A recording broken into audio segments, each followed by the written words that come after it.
Right. Thank you, everyone, for joining us this morning. You are attending Science and Medicine Group's annual webinar series, Customer Experience in Focus, Strategies to Measure, Track, and Transform. This is session 3, Turning Customer Experience Insights into Strategy. Before we start today, we're going to give it just a minute while we let a few final attendees join us.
All right, I think we can go ahead and get things started.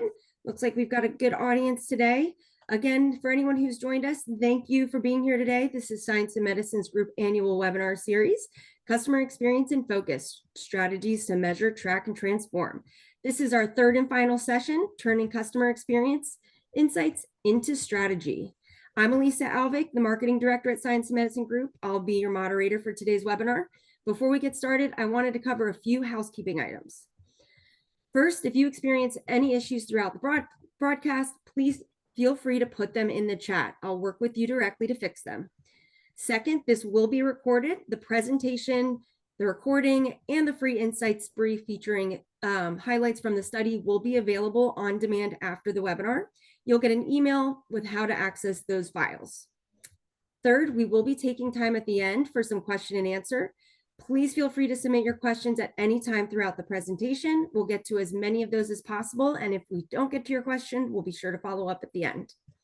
All right. And without further ado, I'm excited to hand it over to our great hosts today. We've got D'Amico Williams, our VP of Market Intelligence, and Danny Wu, PhD Manager of Science Advisory Services. D'Amico and Danny, thank you so much for being here today. Whenever you're ready, take it away. Thank you, Elisa, and thank you all for joining us for our third and final session of our fall webinar series. As Elisa said, feel free to use the chat function for any issues or to introduce yourself, do a little networking. But if you have any questions, please make sure you use that questions tab. As you know, for this series, we've been focusing on creating and executing a customer experience framework. During our first session, we discussed why measuring customer experience is essential. Last week, we had an in-depth discussion on how to measure different factors that contribute to customer experience. And today, in our final session, we will talk about how to apply the insights you gain from that information. And then my colleague, Danny Wu, will do a demonstration with real CX data that we've collected this year to demonstrate how to navigate those insights. So I'll do a quick recap for those who may have missed a session or two in the series, just so that we're starting all on the same page. During our first session, we discussed what customers are won and lost based on their experience with a brand. So an effective customer experience strategy needs to measure, track, and improve customer satisfaction, customer loyalty, and the customer's overall journey, which ultimately improves the bottom line. We know that when customers associate your brand with a positive experience, it improves customer retention, reduces churn, and improves brand equity, which all lead to higher revenue. Last week, we discussed how to actually create a framework for tracking customer experience. in a way that gives you information you need to improve customer satisfaction and loyalty. That would include identifying pain points and opportunities, and ultimately inform your sales and marketing teams and operational business strategies. A successful CX tracking program is built on a foundation of strategic alignment, so alignment with the goals of your business unit and your company as a whole, robust data collection, and then using that data to create actionable insights. Measuring customer satisfaction, mapping the customer journey, and tracking key metrics are imperative. So if you were with us last week, you were here and you heard us talk about a step-by-step process for creating that CX framework. So I'm going to just quickly go over those before I jump into our new content for this week. So you want to define the objectives of a CX framework by aligning with all stakeholders. That will help you clarify the purpose for collecting that CX data and develop the questions you want to answer with the data. Map your customer journey. You'll want to get input from multiple sources across your organization to identify all of your customer touch points.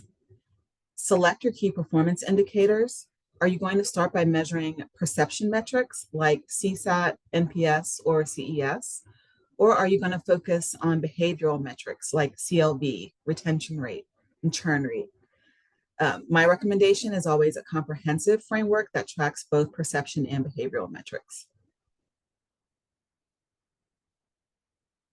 Make sure you're using qualitative and quantitative methods and that you're reaching your customer in multiple channels.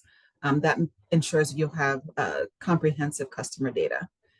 And then, of course, you want to analyze and visualize that data to identify trends and turn that data into insights.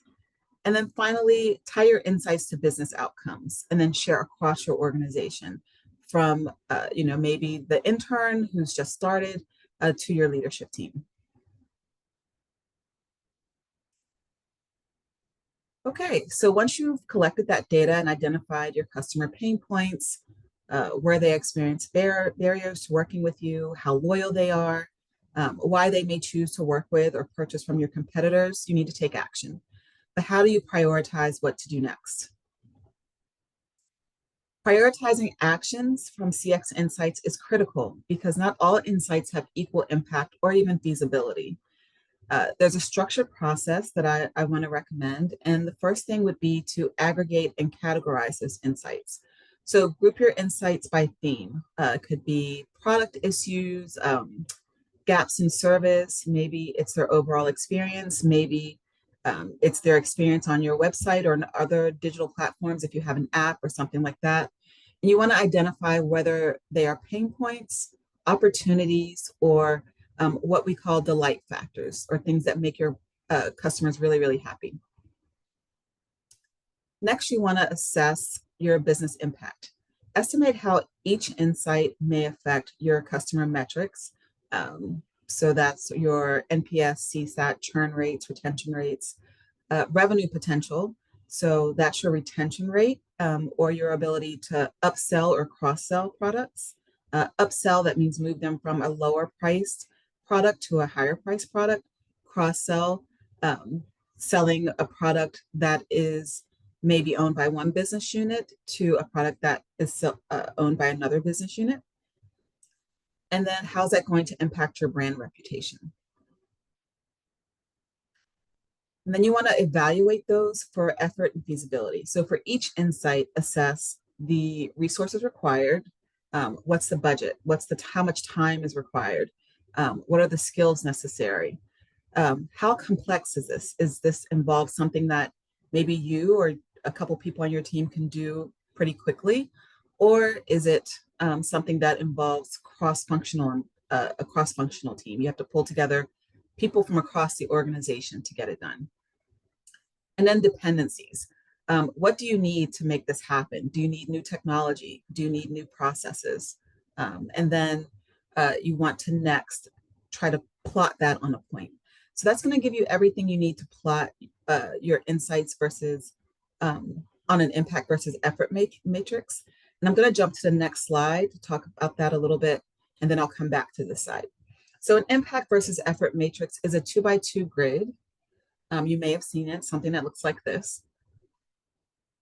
So there are 4 quadrants. Your top left quadrant, you would plot your high impact, low effort insights, which are quick wins. So these are things that you could do relatively quickly, and they would make a big difference in your customer experience. So you'd want to prioritize those things first. Top right, these are high impact, high effort. These are things that are more strategic initiatives. So it may take some time. You have to plan, you have to allocate resources. You need to figure out if you need new technology, new processes, but they will have a high impact on your customer experience. So you do want to prioritize them, but you just want to take time and make sure that they're done correctly. Bottom left, low impact, low effort. So these are minor improvements. You can do them if time allows, but because they are low impact, I would say not really important. But things that might tweak a little, make things a little bit easier for your customers, but may not really impact their experience that much. And then your bottom right, low impact, high effort. These are things that are going to take a lot of time, a lot of resources, and you're not going to really see any return on that investment. So you want to avoid, deprioritize these. We have it labeled here as thankless tasks. So really not worth your investment. And then how you want to do this, you can do a strategy session, you can do a brainstorming session across the company and plot these insights. If you're a virtual company, there are virtual whiteboards. I know that Microsoft has one. There are other free versions available on the internet that you can download. And then you can use like sticky notes or add some color coding. You can get as fancy or as simple as you want with it. However you do it, just make sure you add some kind of legend to make sure it's clear and everyone who looks at it understands what it is. Okay, so I'm going to go back to our steps for a second. So after you do your matrix, then you want to make sure that your insights are aligned with your strategic goals. They should be customer centric. So all of those objectives that we talked about when you're creating the framework, those customer centric objectives, make sure your insights support that, and also support business priorities around growth and usually cost optimization and cost efficiencies. And then you want to make sure you're validating that with your leadership, because you want buy-in, like I said, across the organization, because those high impact, high effort tasks are probably going to require additional resources. So you want buy-in from your leadership so that you can be provided with that. Assign ownership and a timeline. Sometimes you forget to do that. So you want to define who owns each initiative. And I would recommend assigning to a specific person, not just a business unit or a team. So you make, there's a point person for each one. You want to set realistic timelines and milestones, especially in that more strategic top right quadrant where those things may take a longer time to implement. You want to set those milestones to make sure things keep moving forward. And then keep track of the implementation and how things are going. Last but not least, I don't have it on here, but it's really important to monitor and iterate. So if things are not working out, if you're hitting roadblocks, you'll learn as you're going along. So keep it flexible, keep it agile so that you can make any changes as necessary. If you implement a quick win and you find that it's really not helping your client, your customer that much, not improving their experience, at least it was a quick win. It didn't take much effort, didn't take much time, didn't take up many resources. But as you're doing your more strategic ones and you're going along and you're implementing and you're hitting the milestones and you're seeing that it's kind of not having the effect that you want, have your strategy flexible enough that you can navigate that without losing too much resources. So just keep that in mind. Okay, now that you have all of the required operational improvements plotted on your impact versus effort matrix, it's time to move on from prioritization to execution. So you want to translate your prioritized insights into initiatives. So for each quadrant, especially, let me go back for a second. especially that high impact, low effort, and the high impact, high effort quadrants. Define specific actions, whether you want to improve onboarding emails or enhance the entire onboarding journey, and document expected outcomes tied to your CX metrics. So let me go back here.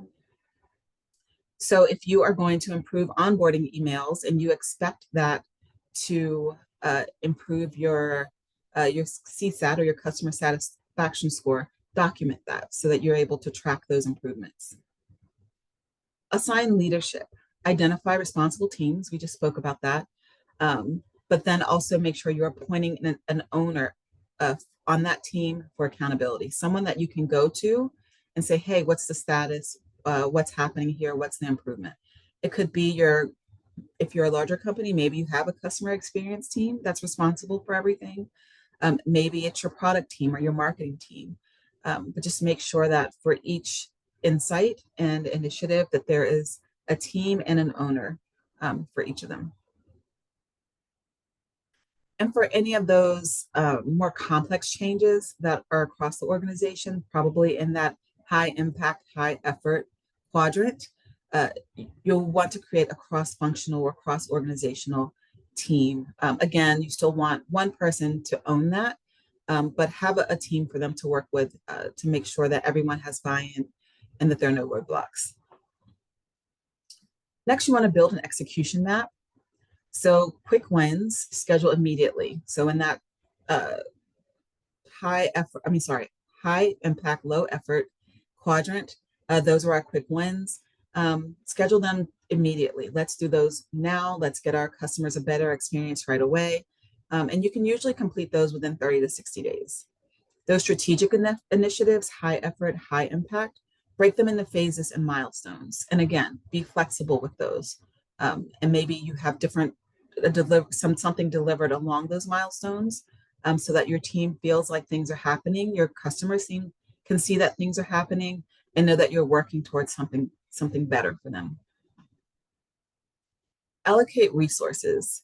If you come up with all these great initiatives and ideas, but there's no budget to actually implement them, that will be a red flag for your customers because they've told you what they need, but then you don't implement them, and for the team that's working on this. They've done all this work and come up with all these ideas, but now we can't do anything.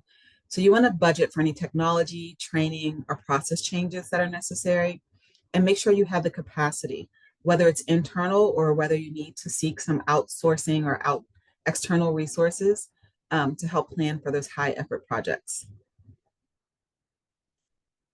And lastly, you want to integrate those into your operational workflows. So embed these initiatives into your project management systems. If you have a CRM system, for maybe automated follow-ups or something like that. Make sure you're tracking this on your customer journey map so it's visible to everyone. And then your KPIs, which we've spoken about. That's something that your leadership is probably going to be really interested in.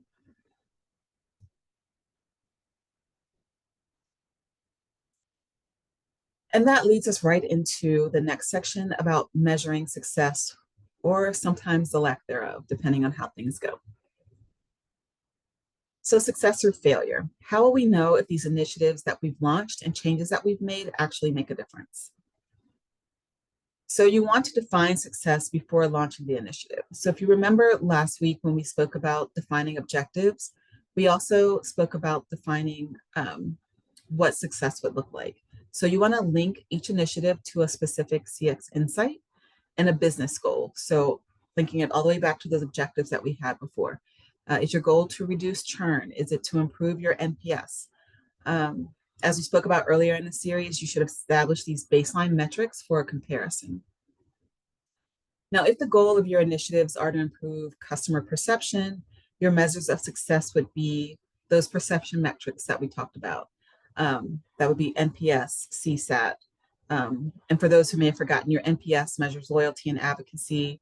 CSAT, customer satisfaction, measures satisfaction right after an interaction with your company.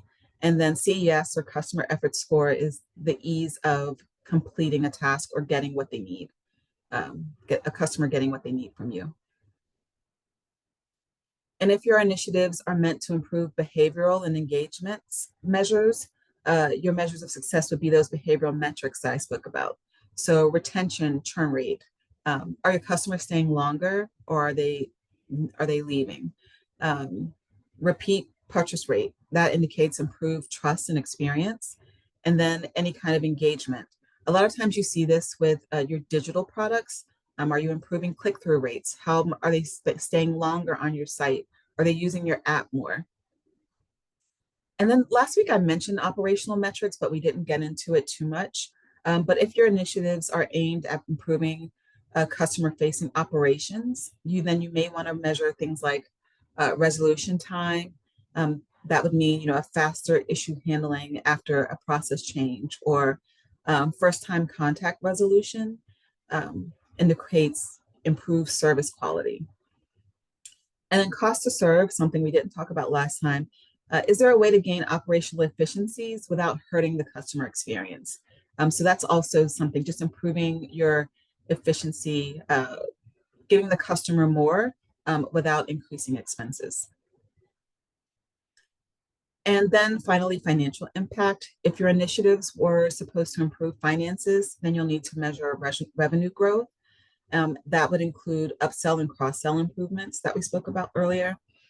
Customer lifetime value, that's an indicator of long-term profitability for each customer. And then cost savings. So did your streamlined processes or operational efficiencies save any money while still maintaining the same revenue? And I know I talked about creating a dashboard to track your metrics. So when I say create a dashboard, I know that some people are thinking of something fancy on a specific platform like Tableau or Power BI. But you don't have to be fancy. You just have to have a way of tracking the metrics over time. Now, if you want to be fancy and have the resources to do so, my colleague Danny will show you what that can look like. But if you're just starting out, a simple table or spreadsheet will suffice. So I've just drawn up a very simple tracking spreadsheet or table here. You'll just want to track the categories, the metrics tracked for each category, the baseline information, so where you started the very first time you've tracked or collected this information, what's your goal, where you want to be, and then where you currently are. It's really that simple. And so you can add arrows in that trend column that I've outlined here. Some people like to add arrows to indicate quickly. They can just take a quick look at the table and see if the metric is going up or down or remaining the same. Some people also use what I call a stoplight graphic. So red for metrics trending in a negative direction, yellow for no change, and green for metrics going in a positive direction. I now want to turn it over to Danny to demo some of those fancy dashboards and discuss how we pulled insights from a recent CX study that we conducted. Danny? Thanks, Tamika. We're excited to walk through a demonstration with you today that showcases an interactive tool based on research from our latest CX study that can hopefully help life science suppliers uncover ways to develop effective customer experience strategies. If you want to go to the next slide. To set the stage, bioinformatics conducted a longitudinal study to understand CX across 28 life science brands. Specific objectives for their study was to understand and compare single multi-year customer experience performance for these brands, explore satisfaction for specific touch points and attributes associated with the pre-purchase experience, product experience, and post-purchase experience. We sought to understand the relative importance of each of these attributes and also determine supplier rankings and long-term trends in CX since 2016. In order to achieve these objectives, we designed a survey that contained 44 questions and took a median time of about 12 minutes to complete. In 2025, we surveyed 751 respondents, life science researchers who had to work in academia or industry settings globally. So for North America, Europe, and Asia Pacific. So today we're going to be talking through a demo, but the full data trends can be explored via a Tableau workbook that is available in our Knowledge Center. Next slide, please. This is just a high-level view of the model we created to evaluate customer experience. It's structured around touch points across 3 different phases: the pre-purchase experience, the product experience, and post-purchase experience. Each phase can be broken down into specific touch points, such as product awareness, building product knowledge, product selection, as well as product integrity, the service provided, the support provided, and overall satisfaction and loyalty.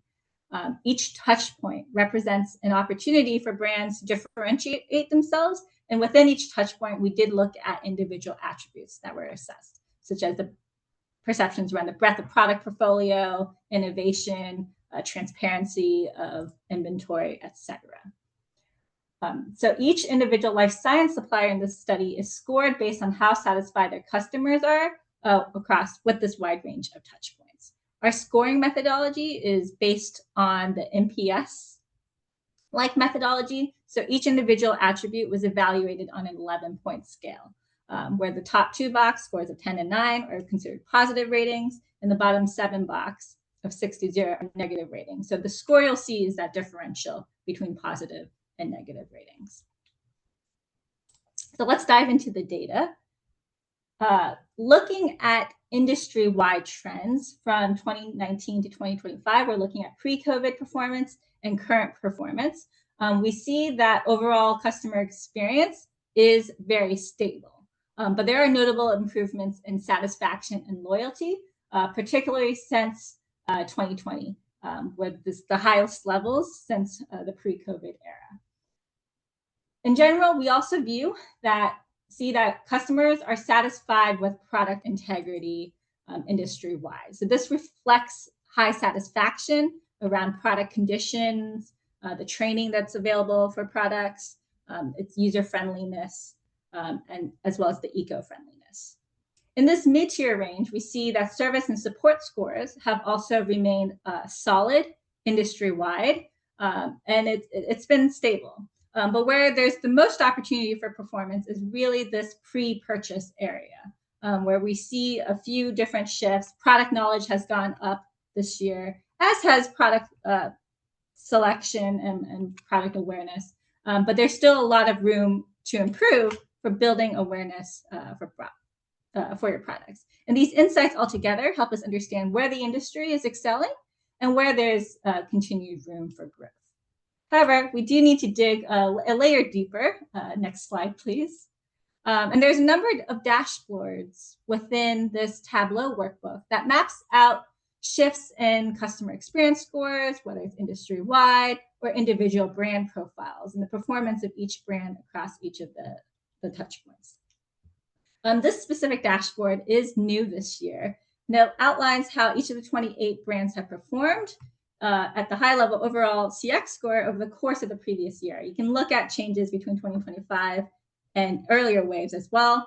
Right now, we're looking at changes since 2024 and 2025, and it's ranked and sorted by overall CX scores. So we see that the market leaders this year are New England Biolabs, Eppendorf, and Cell Signaling Technology. The arrows represent the gains or the declines that individual brands have made over the past few years, and you can see how large some of these gains are. Most brands saw subtle changes in overall CX. However, it's highlighted here, Cytiva, Corning Life Sciences, and Revvity stood out at showing the most significant improvements in 2025, greatly outpacing the industry average. These shifts highlight how strategic changes can yield measurable gains in customer experience and customer perception, but also helps us take a step back and try to understand what's driving these gains, or these shifts. Next slide, please.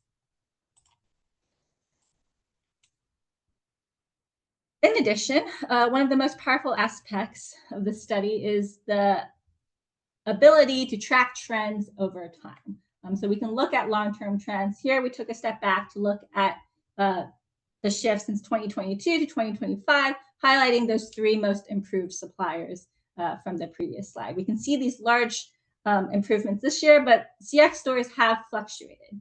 Benchmarking over across multiple years enables brands and enables you to assess the long-term impact of your CX strategies and adjust accordingly. It also enables you to evaluate the impact or success of new marketing strategies or new shifts in the market. So for example, Cytiva as well as Revvity have undergone some brand transformations over recent years, which could have impacted CX scores, and you can track that over time as well. Next slide, please. I think what's most exciting is that we are able to take a closer look at individual brand performance and use the Tableau dashboard to evaluate the individual brands.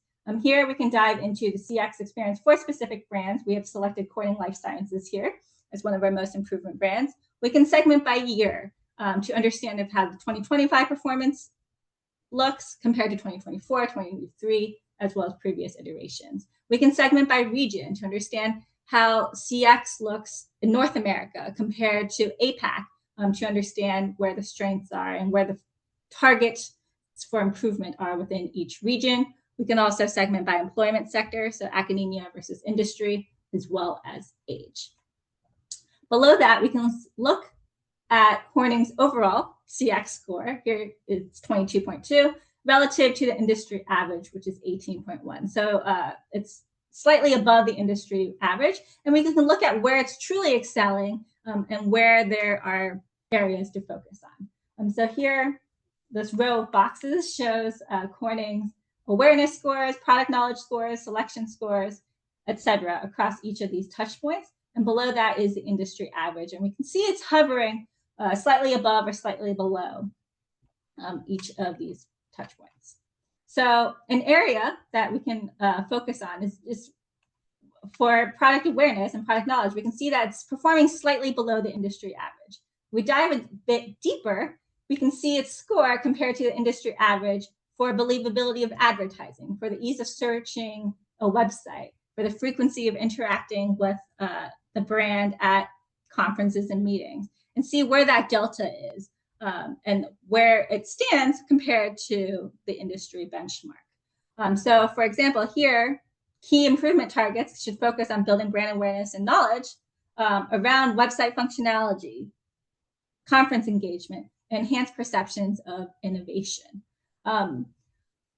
We could also tailor messaging to highlight workflow coverage and improve inventory transparency. And this can just refine this messaging for targeted strategies. I think scores where there's high deltas, so for example, it's a 20.4 score for satisfaction with regularity of shipping updates, going to speak to some of those delight factors that D'Amica spoke about earlier in the presentation. So you can find specific attributes where your brand is excelling and should leverage the strengths, as well as other areas that you may have fallen below the industry average. Next slide, please. We've also used a quadrant analysis to better understand which touch points and attributes are most critical to overall customer satisfaction. Here we find that the touch points within the post-purchase experience, so for example, overall satisfaction and loyalty, as well as responsiveness of sales reps, ability of technical support to answer questions, both online and LendLab, are strengths across industry-wide. And we can also identify areas for improvement. So here we're looking at ease of determining the best equipment. Equipment is something that's of relatively high importance, below satisfaction, and that's a key area for improvement as well. What this dashboard also enables is that it allows you to explore these attributes by individual suppliers and Wave to identify specific opportunities. So for attributes that are identified as highly important above this middle line here, you can plot them on that impact effort matrix to determine which options are quick wins and which options might require strategic initiatives to improve your brand performance. Next slide, please. Finally, the survey also asked different profiling questions to gauge long-term customer relationships as well as brand perceptions that allows you to kind of segment this data for deeper analysis to understand where you stand. So here we can select filters of interest again by wave, by brand, region, employment sector, and age. On the left, it's the length of product usage. So similar to that retainment metric, you can understand how long term your customers have been using your brand. So here we're looking at TCAN as the example. Over 80% of customers have been customers for at least 4 years. And most of the customers are within that middle bracket of 4 to 12 years. On the right, we can also look at supplier characteristics to understand how your brand is viewed across these 5 key categories. So looking at this, TCAN is strongly associated with responsiveness, with approachability. Service has also improved and is better than a year ago. However, what we see here is that pricing perceptions can vary. So that indicates a potential area for communication, for value proposition refinement. And also customers are slightly mixed on the ease of obtaining the products they need. So just better understanding those interactions for your brand can really help you develop an impactful strategy on using CX. Next slide, please. So I think that concludes the demonstration. It was meant to be short and sweet. But if you're interested, we do encourage you to explore this publication, the associated Tableau workbook, as there's a wealth of information, and to uncover insights that are more specific to your brand as well as your area of interest. Awesome. Thank you, Danny. Thank you, Damika. Great presentation. As Danny said, we'll take some question and answers at this time. It looks like we did receive a couple of questions throughout the presentation, so we'll start there. If you haven't already and have a question, feel free to submit those in the webinar Q&A section. And again, if for whatever reason we don't get to your questions, we'll be sure to follow up with you after the webinar. All right, let's go to the first one. So based on your 2025 findings, what touch points have the largest impact on life science customer experience? That's a good question. Do you mind going back a couple of slides, Damika, to the quadrant slide?